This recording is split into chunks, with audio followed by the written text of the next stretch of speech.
I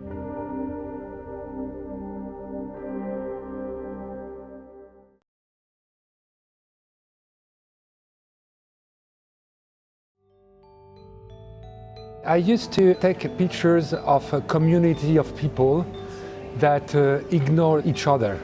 So I create abstract communities which are between us. For example, I did a story about people that live permanently in hotels. They have the same way of life, and I did it all over the world, especially in the United States, where it's more common. It's less common in Europe, but I had the opportunity to work a lot in New York. It's a high-level nomadic way of life.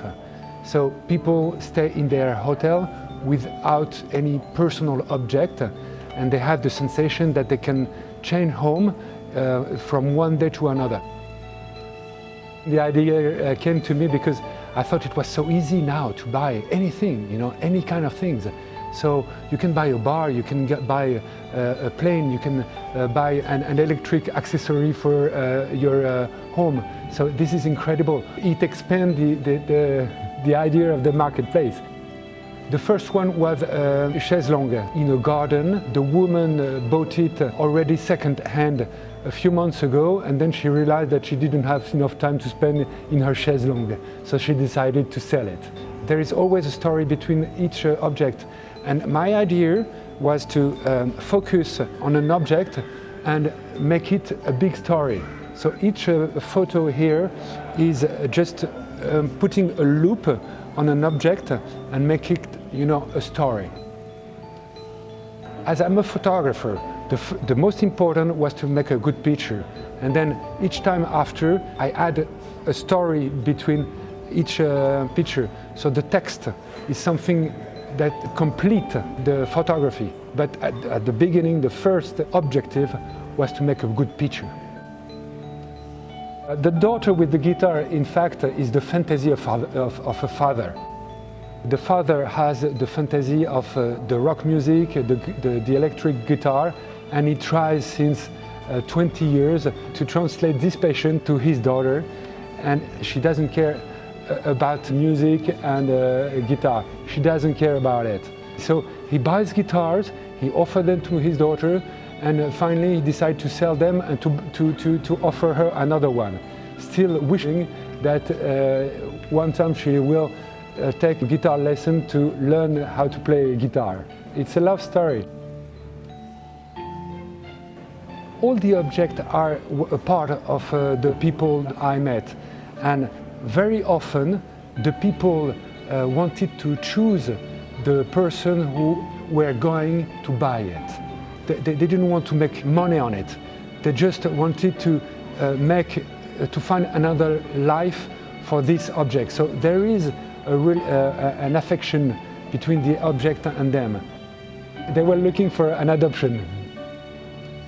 The man who is selling his Peugeot, he just found it in a bush. As he likes cars since he's a child, he wanted to sell it to somebody who is going to save this car.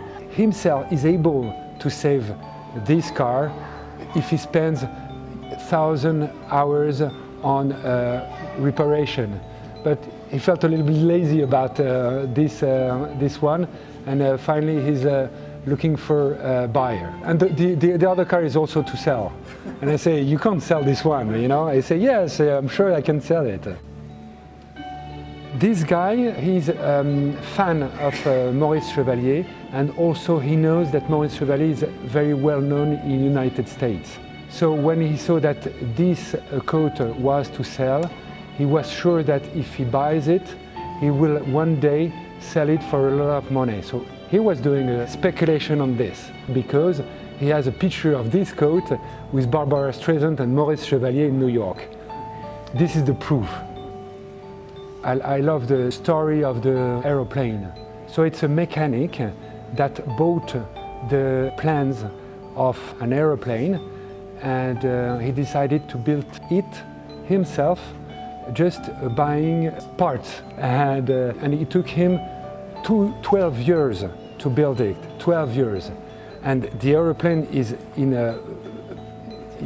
brand new, and he only fly 30 hours with it. So he was not interested by flying with the aeroplane, he was more interested by building it. So it was not the goal of the story, it was the way. He is trying to sell it because recently the license changed, and he now has not any right to fly more than 10 kilometers around the airport.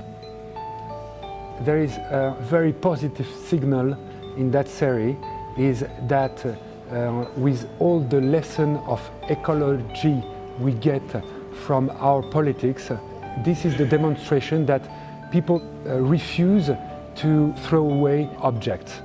So the object never die. It's not a question of political behavior, it's just a question of common sense.